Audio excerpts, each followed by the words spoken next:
Me läheme nüüd selle tervenemise osa jutluse juurde. Hakkan rääkima täna siis käte peale panemisest.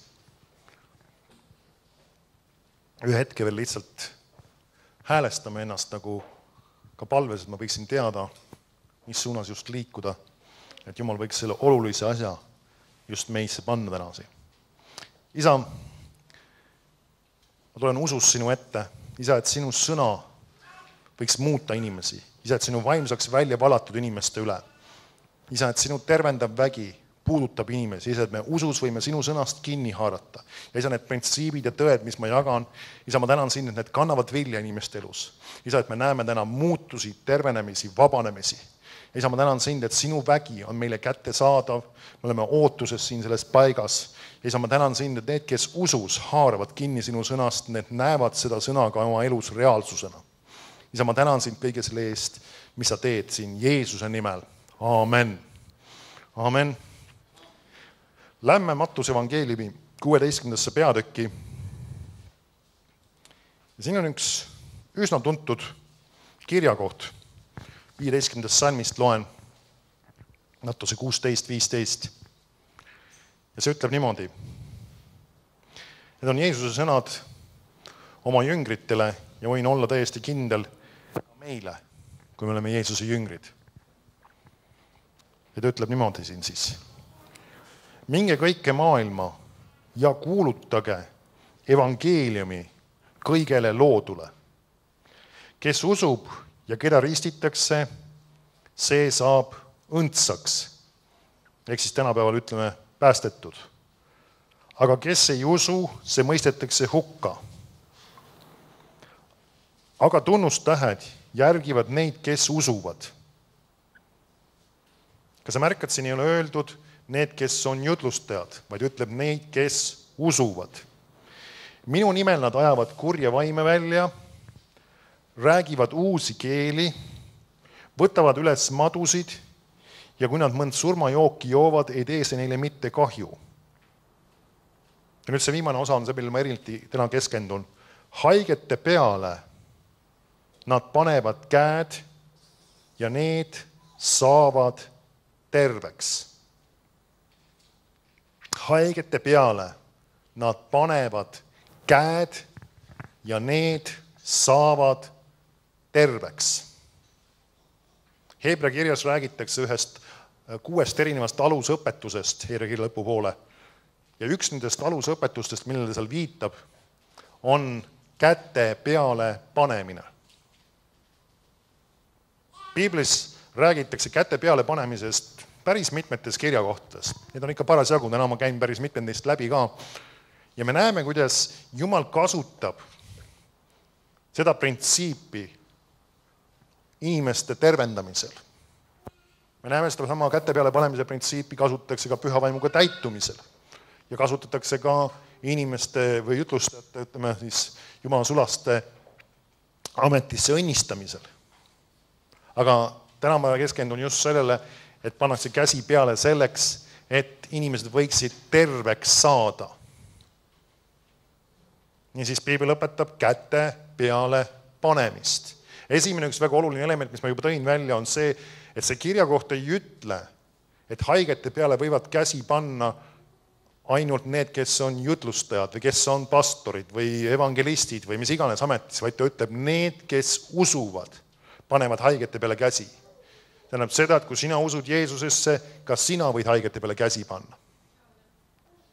Aga kui sa märkad, siin on üks oluline asi, 17. salmi nagu teine lause siin. Ta ütleb, tunnustähed järgivad neid, kes usuvad. Ja siis ta ütleb, minu nimel. Nüüd, ma arvan, et ma ei oleks meelevaldne, kui ma paneksin sinna järgi ka kooloni. Osalt sellepärast lihtsalt, et kuna tõlgid, kui nad tõlkisid, siis võib-olla ei olnud tol ajal ka selliseid kirjavahemärke ja kui sa vaatad konteksti ja seda kirja paigutust, siis ilmselgelt see viitab, et need kõiki asju tehakse Jeesuse nimel, mis siin järjest tulevad. Mitte ainult seda esimest. Siis tähendab, minu nimel panevad nad haigete peale käed ja need saavad terveks. Need, kes usuvad, panevad haigete peale Jeesuse nimel käed ja need saavad terveks. Väljend Jeesuse nimel millegi tegemine, ka see on natukene traditsioonide ja harjumustega vahest käest ära libisenud, on see, et seda peetakse, et see tähendab seda, et selle juures tuleb öelda Jeesuse nimel.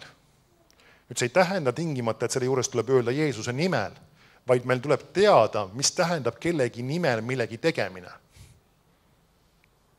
Tähtis ei ole mitte see, et me ütleme seal Jeesuse nimel, vaid tähtis on see, et sa tead, mis see tähendab Jeesuse nimel. Sest ta ei ütelnud, et peab ütlema minu nimel, vaid ta ütleb, et me peame tegema seda tema nimel. 2 eri asja.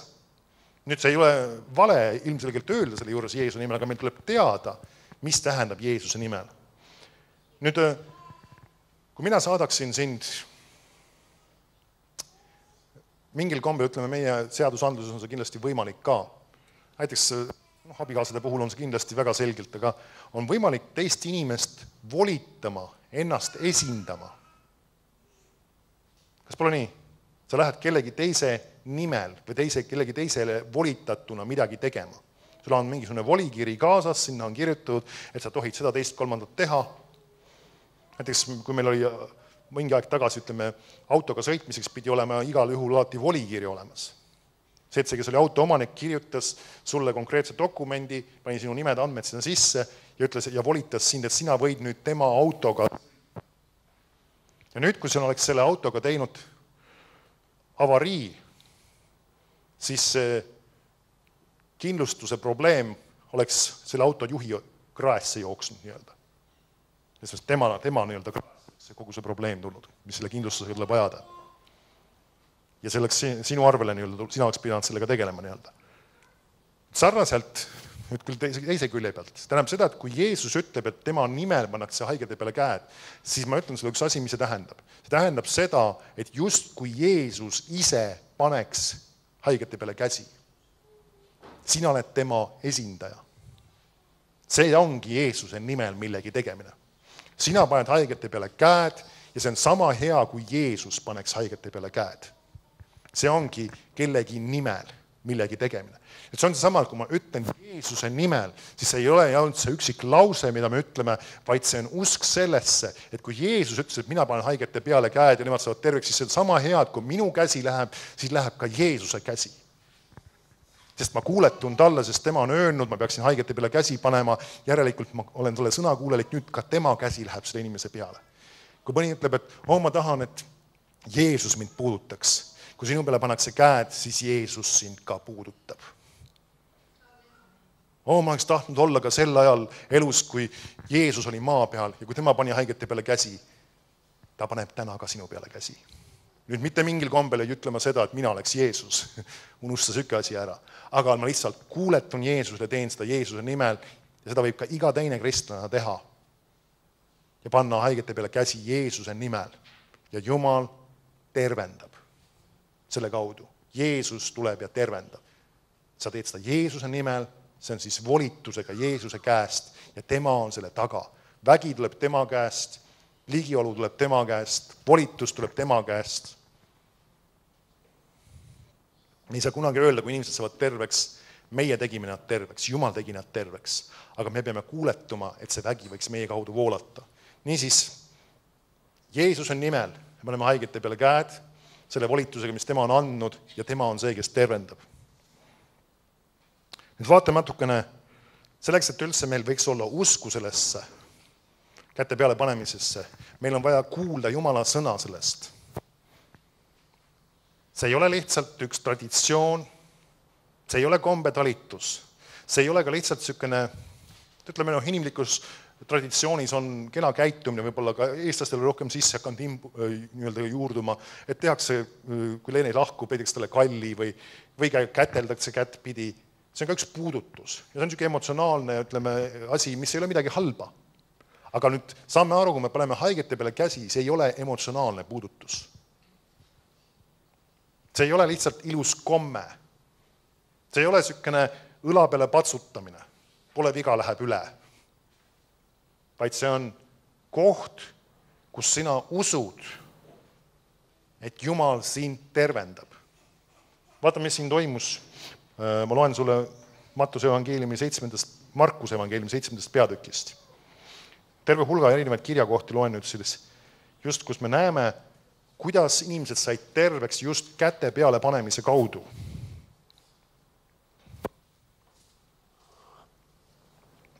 Nagu Jumala sõnas on, kui Jumal kellelegi tervendas sellisel viisil, siis ta tahab sulle seda sama teha. Kui sa leiad siit Piiblist kellegi, kelle Jumal tegi sellisel viisil terveks, järelikult see töötab ka sinu jaoks. Markuse 7.32 ütleb. Ja tema juurde, see on siis Jeesus juurde, toodi kurt, kellel oli kidakeel ja paluti teda, et ta paneks oma käe tema peale. Siis ta võttis tema rahva seast kõrvale ja pistis oma sõrmed temale kõrvu ja sülitas ning puudutas ta keelt. Vaatas üles taevasse, ohkas ja ütles talle, ehvataa, see on mine lahti. Ja tema kõrvad läksid lahti ja ta keeleköödik pääses kohe valla ja ta rääkis selgesti. Nüüd need inimesed tulevad tema juurde, nendega kaasas on siis üks inimene, kes on siis kurt ja kellel on kidakeel, siis tegelikult kes ka ei rääkinud siis. Kurt Tumb oli kaasas siis. Ja nüüd nad ütlesid talle just ühe huvitava asja. Ja palusid ja teda paluti, et ta paneks oma käed tema peale. Nüüd miks nad tahtsid, et Jeesus paneks oma käed tema peale? Sellepärast, et nad olid näinud ja kuulnud, et kui Jeesus pani kellegi peale käsi, siis need inimesed said terveks. Kui ta puudutas inimesi, kes olid pimedad, siis nad said nägijaks. Kui inimesi, kes olid kurdid, siis nad said kuuljaks. Kui nad olid tummad, siis nad hakkasid rääkima. Kui Jeesus neid puudutas või pani oma käed nende peale. Järelikult nendel oli usku käte peale panemisse. Täna ka, kui sina tuled ette pärast siin koosoleku lõpus ja panen su peale käed, siis tule usus ja ootuses, et Jumal tervendab sind sel hetkel, kui sinu peale pannakse käed. Sa ootad, et Jumala vägi võiks sinusse voolata. Sa ootad, et Jumal võiks sinu ihu korda seada. Mis iganes ihuprobleem, mis terviseprobleem see on, siis sa ootad. Jumal sel hetkel, kui minu peale pannakse käed, nagu sellele mehele, kui temale pandi ka, tal pandi äpud küll kõrvu. See nüüd ei ole, see on omaette teema veel, aga me näeme, et ta puudutas teda. Amen? Ta puudutas teda. Ja sel hetkel läks Jumala vägi tema sisse. Ja see mees, kas ta vaatame, mis ta ütleb, ja tema kõrvad läksid lahti ja keeleköödik pääses kohe valla ja ta rääkis selgesti. Ta sai terveks, sest Jeesus pani tema peale käed. Need inimesed, kes tulid, need uskusid, et Jeesus, kui Jeesus puudutab, kui Jeesus paneb kellegi peale käed, siis see inimene saab terveks. Täna samamoodi, usu, kui sinu peale pannakse käed, sa saad terveks. Mismoodi ma usun seda? Usk räägib. Amen. Sa usud oma südames ja sa ütled oma suuga. Kui minu peale pannakse täna käed, ma saan terveks. Jumala vägi läheb minusse, taastab minu ihu, seab korda, kõrvaldab selle probleemi, kas või loob uueks, mis vaja on luua. Me ei tea täpselt, mis põhjustas selle mehe kurtuse. Kas tal olid kõrva need kiled üldse olemas? Ma ei oska öelda, kui vaja, siis Jumal lõi need. Lisaks sellele, nii palju kui mina tean, väike laps õpib rääkima aja jooksul. Kas pole nii? Nüüd see mees õppis plaksti niimoodi kohe. See on üleloomulik. Minu meelest ühest kohast tuleb välja, et see oli meesterahvas.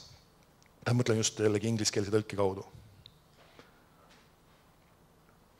Niisiis me näeme, Jeesus puudutab teda ja see mees saab terveks. Nüüd lähme Markuse evangeeliumi 8. peatükki. Meil peab olema ootus ja usk sellesse, et kui minu peale pannakse käed, ma saan terveks.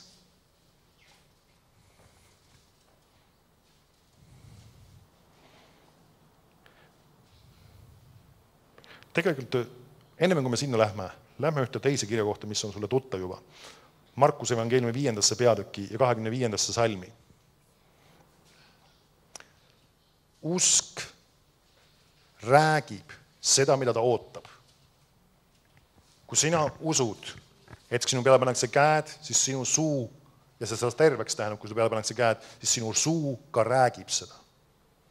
Need samad, kes tulid Jeesuse juurde, ütlesid, et nad paneks selle mehe peale käed, nad uskusid ja nende suu rääkis, kui sa paned käed tema peale. siis me usume, et ta saab terveks, seda küll täpselt ta ei ütelnud, aga ma usun, et nad seda uskusid just, see oli see põhjus, miks nad tahtsid, et ta paneks ta peale käed. Markuse 5.25 ütleb, ja seal oli naine, kes oli 12 aastat olnud veritõbes ja oli saanud palju kannatada mitme arsti all ning oli kulutanud kogu oma vara, ilma et ta oleks mingit abi saanud, kuna haigus läinud veel pahemaks. See oli kuulnud Jeesusest ja tuli rahva seast tema selja taha ja puutas ta kuube, sest ta mõtles ja ütles, kui ma ka puutaksin tema riideid, saaksin ma terveks. Teine tõlge ütleb ka siis, et ta mõtles ja ütles. Ta siis mõtles ja ütles korduvalt. Seda ütleb ka veel üks tõlge lisaks juurde. Kui ma puutaksin ta riidest, ma saan terveks. Tal oli usku puudutusse. Kui sinul peale pannakse käed, siis olgu sul usku sellesse puudutusse. Jumala vägi läheb sinusse sel hetkel, kui sind puudutatakse. Sel hetkel, kui sinu peale pannakse Jeesuse nimel käed, siis Jumal tervendab sind. Amen. Enne kui sa tuled siia, sa võid jätkuvalt lihtsalt öelda temas koha peal, isa, ma tänan, kui minu peale pannakse käed, siis sinu vägi tervendab mind. See haigus lahkub minu elust. See probleem kaob minu elust. Sel hetkel, kui minu peale pannakse käed, sinu vägi läheb minusse. Ma ootan seda, ma usun seda, sest su sõna ütleb seda, ma näen seda, et see toimus nende inimestega, järelikult sa tahad seda mulle ka teha. Me ei katseta, me ei proovi, me ei testi, kas midagi juhtub, vaid me usume, et juhtub. Amen. Mõned mõtlevad, ma vaatan, mis juhtub. Ei, me ei vaata. Me usume, et juhtub. Sest et ta ei ütelnud, need, kes panevad haigete peale käed, need saavad vahete vahel terveks. Ta ei ütelnud, mõnikord saavad terveks. Ta ei ütelnud, need proovivad ja võib-olla juhtub, et kui hästi läheb, nad saavad terveks. Vaid ütles, et panevad käed ja need saavad terveks. Kui sina usud ja ootad, siis Jumala vägi tuleb sinu ihusse ja taastab sinu ihu. Amen. Mis iganes probleem see on see isegi hirm, unetus, ebastabiilsus, kartus, sellegi poolest Jumal tahab, et see peaks lahkuma. Amen. Niisiis, lähme nüüd sinna siis, mis ma enne ütlesin, Mattuse 8.14.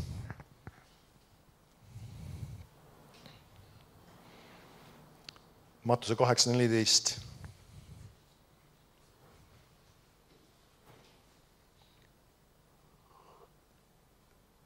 Ja Jeesus tuli Peetruse kotta ja nägi tema ämma olevat maas palavikus. Siis Jeesus võttis ta käest kinni ja palavik lahkus temast. Ja ämm tõusis üles ja ümmardas teda. Ja me näeme jällegi, mis juhtus. Jeesus võttis ta käest kinni, ehk siis pani tema peale käe, me võime teistmoodi ka öelda. Kas pole nii? Ta puudutas teda. Ta pani haige peale käed. Mis juhtus sel hetkel? Palavik lahkus ja lahkus temast ja ämm tõusis üles ja ümmardas teda. Siis me näeme, haigus lahkus. Sel hetkel, kui ta peale pandi käed, haigus lahkus. Jällegi me võime näha käte peale panemine ja haigus lahkub. Kui sinu peale pannakse käed, siis haigus lahkub. Valu kaob. See hakkab normaalselt funktsioneerima. Sinu süda hakkab normaalselt funktsioneerima, kui sul on mingid probleemid olnud. Sinu silmad hakkavad normaalselt nägema, kui sul on mingid probleemid olnud. Amen. Kui sul on kõrvades kuulmisega probleemid olnud, siis need hakkavad normaalselt funktsioneerima. Kui sul on liigestes probleemid olnud, siis need hakkavad normaalselt funktsioneerima. See valu kaob. Arst ütles, et see haigus on. Siis sel hetkel, kui sinu peale pannakse käed, see haigus peab kaduma. See peab lahkuma. Sest haigete peale nad panevad käed ja need saavad terveks. Nii siis me näeme, see ämm sai terveks. Nii Markuse evangeeliumi 1.40. Jällegi siin on käte peale panemine selles loos.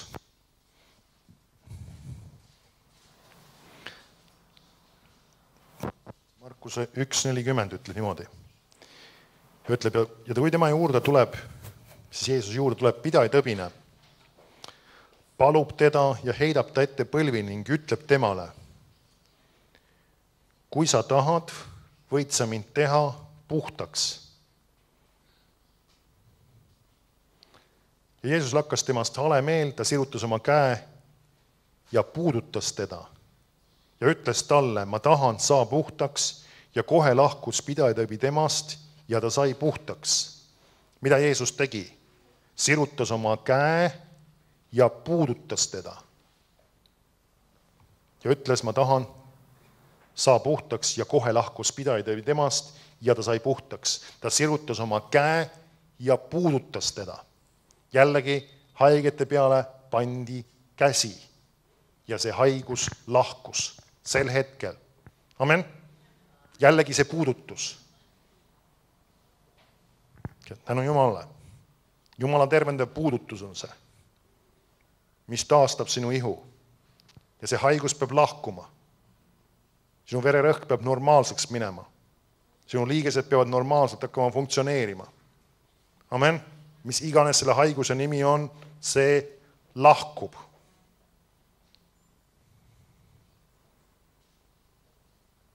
Luuka 4.40 räägib jällegi Jeesusest. Aga kui päike looja läks, tõid kõik, kellel oli haigeid mõnesugustes tõbedes, need tema juurde. Ja ta pani igaühe peale oma käed ning tegi nad terveks. Aga kurjad vaimud läksid paljudest välja kisendades ning öeldes, sina oled Jumala poeg, ja tema sõitles neid ega lubanud neid rääkida, sest et nad teadsid tema olevat Kristuse. Siis me näeme, inimesed toovad tema juurde inimesi või haigeid mõnesuguste tõbedega. Siis on ka natuke vana eesti keel, see räägib siis väga mitmet laadi haigustega inimesi toodi kohale sinna. Kas pole nii?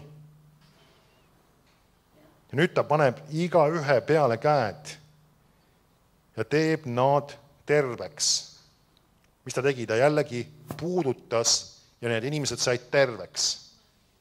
Miks nad tõid nad tema juurde? Sest nad uskusid, et kui nende peale pannakse käed, nad saavad terveks.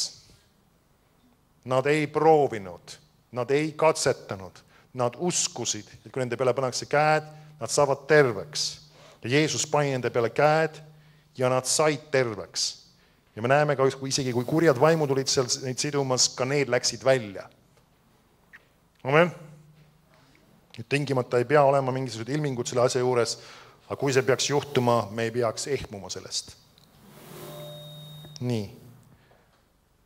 Luuka 13.10.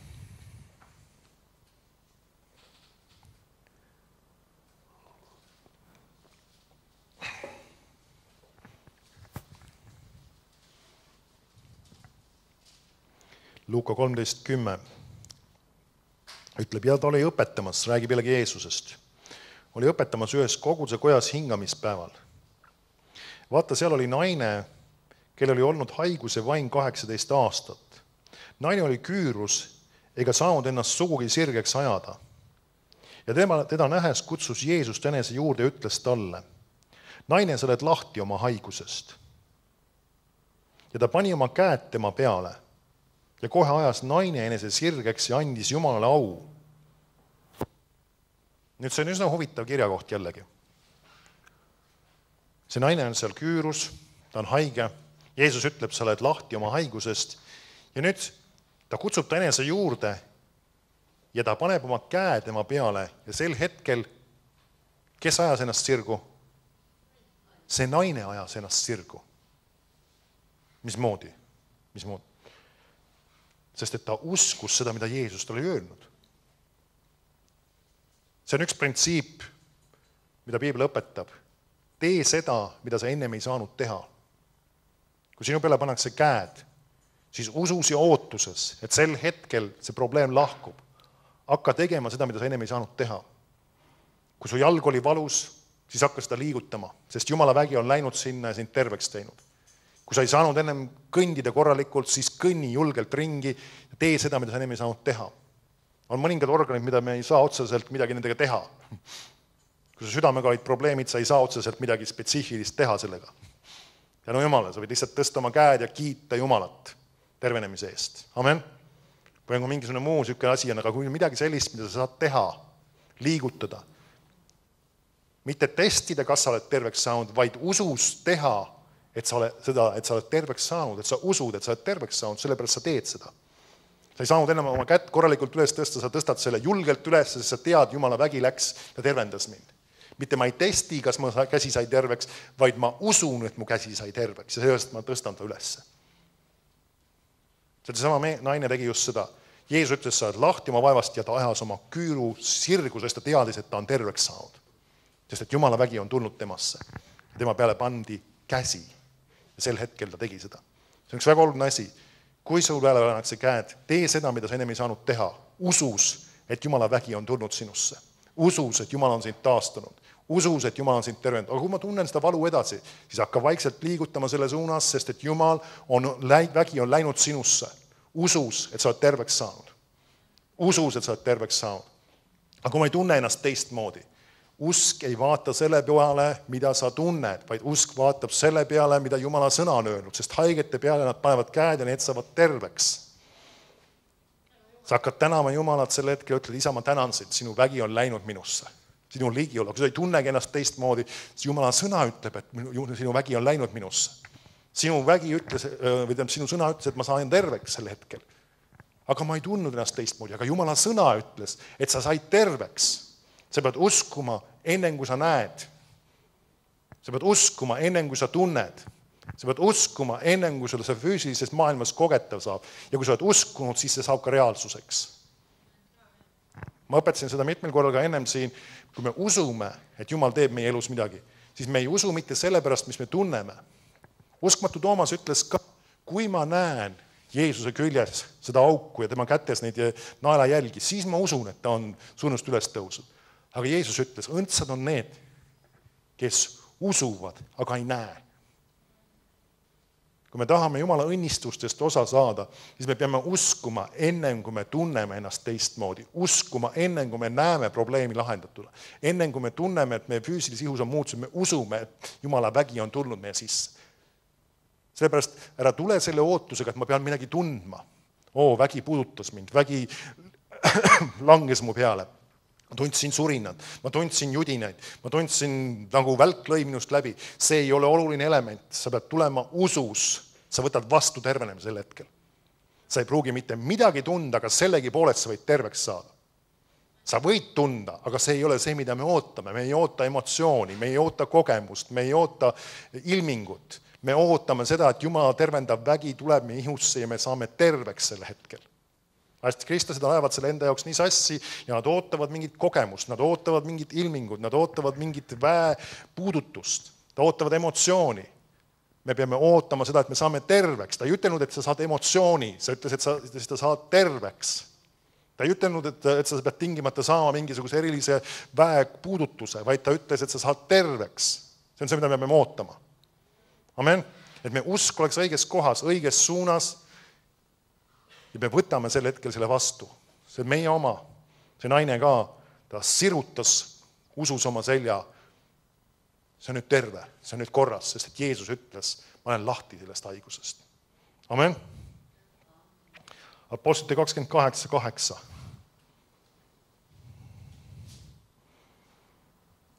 Siin on ka üks kirjakoht, mis ei räägi ainult Jeesusest, vaid räägib ka kellestki teisest, Paulusest, kes paneb inimeste peale käsi.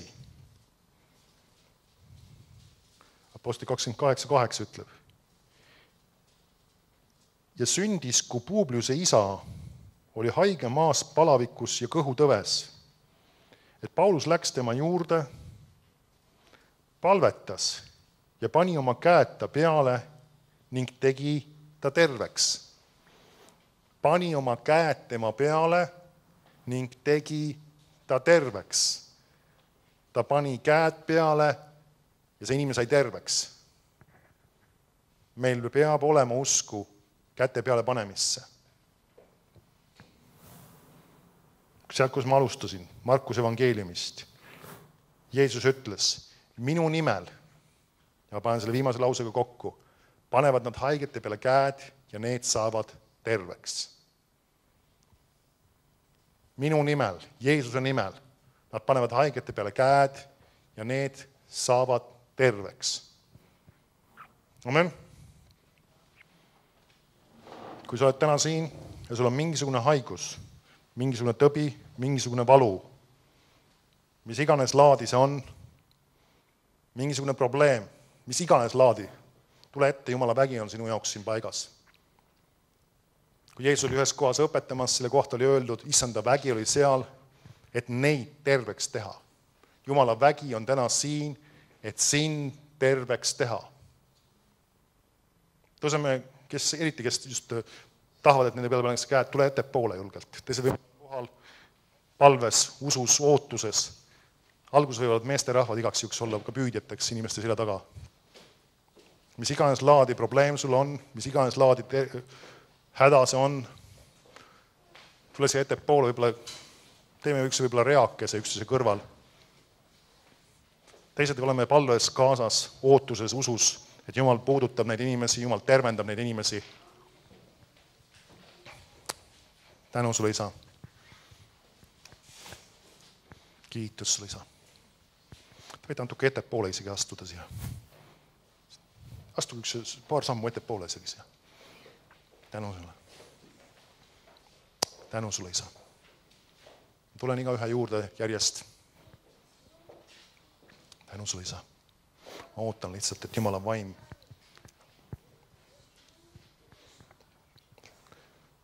tänu sulle, Isa, me teeme seda, mis sina sõna on ütelnud, mida sina oled õpetanud, et haigete peale nad panevad käed ja need saavad terveks.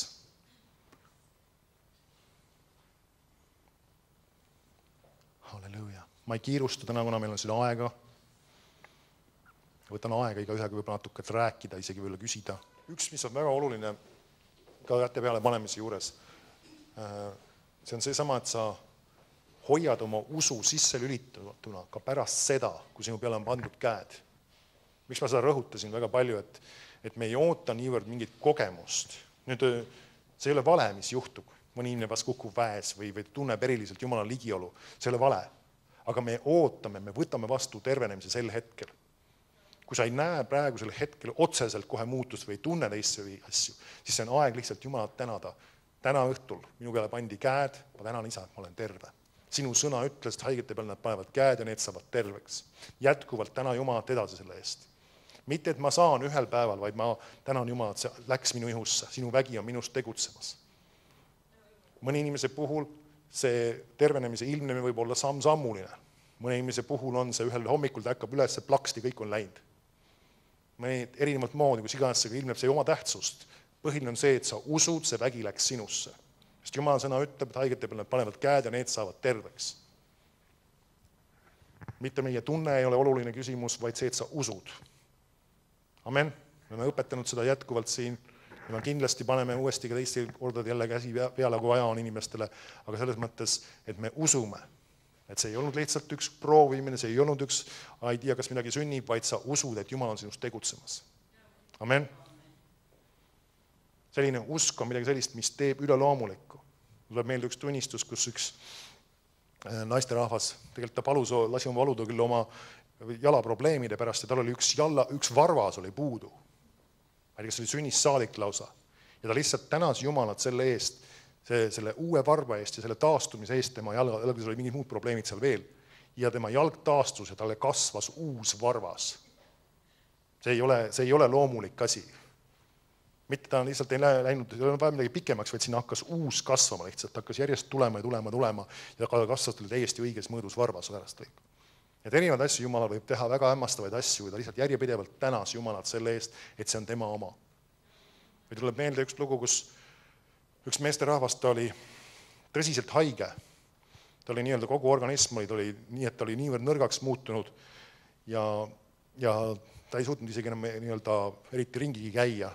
ta oli, mäletagi, mis see haigus, seal oli terve hulk igasuguseid tõsiseid haigusi oli, mis oli lammutamas tema ihu. Ja ta oli lasknud enda eest paluda Ameerika Ühendriikides väga paljudel tervendusütlustjatel. Ta oli saatnud oma eestpalveid erinevatesse kogudustesse ja eestpalvetajatele ja igasugustele inimestele ja palvegruppidele ja igasse kohta ja tõesti oli tuhanded ja tuhanded inimesed olid palvetanud. Ja mitte midagi ei olnud muutunud. Alt ei ole usu küsimus, vaid see oli seesama, et ta oma usku ja saanud õieti rakendada. Ja mingil hetkel ta lõpuks sai aru, et Jumal, ma pean sellest kinni haarama. Ta oli oma mingisuguses kodus ja ta lihtsalt läks eemale kuskile põllu peale, ta tegelikult võiks öelda isegi roomas ennast, ta oli füüsiliselt nii nõrk ja haige. Ja ta läks sinna kohale ja ütles, et ma lihtsalt, Jumal, ma hakkan sind tänama selles paigas, et ma olen terve, sest et on aeg uskuda. Sest mu eest on nii palju palutud, nüüd on aeg uskuda, et ma olen seda saanud. Kaua ma ikka seda palun kogu aeg ja palutud on minu eest tuhandeid kordi. Ma usun, et ma olen selle saanud, mis ma planunud. Ja hakkas Jumalat tänama selle eest, et ta on saanud terveks. Ja samas maas vaikse häälega alguses ja asi läks kõvemaks ja kõvemaks ja ikka hetkel ta oli käed püsti taeva poole paari tunni pärast ja kiitis ja hõiskes ja oli täiesti terve. See sama, kus sa pead oma usu sisse lühitama, mingil hetkel peab see olema nüüd, see on minu oma siin ja praegu. Täna sinu peale pandi käed, kui sa isegi ei tunne ennast teistmoodi, kui sa ei näe otseselt koheseid muutusi, võib-olla midagi sa märkad, täna Jumalat edasi. Ole tänulik Jumalale selle eest, et tema vägi on sinust tegutsemas. Päev-päevalt on sinus tegutsemas Jumala vägi. Amen. Kiitus Jumalale. Amen. Aga täna me lõpetame. Järgmisel korral me oleme taas siin. Üks asi, mis ma olen sulle südamele. Võta kaasa tuttavaid sõpru. Täiesti võõraid võid ka kaasa võtta, nad ei pea tingimata tuttavad sõbrad alati olema, kes tahaksid Jumala sõnast kuulda, kes tahaksid kuulla Jumala tervendavast väest. Järgmisel kolmapäeval jällegi taas oleme siin kella 7. Amen.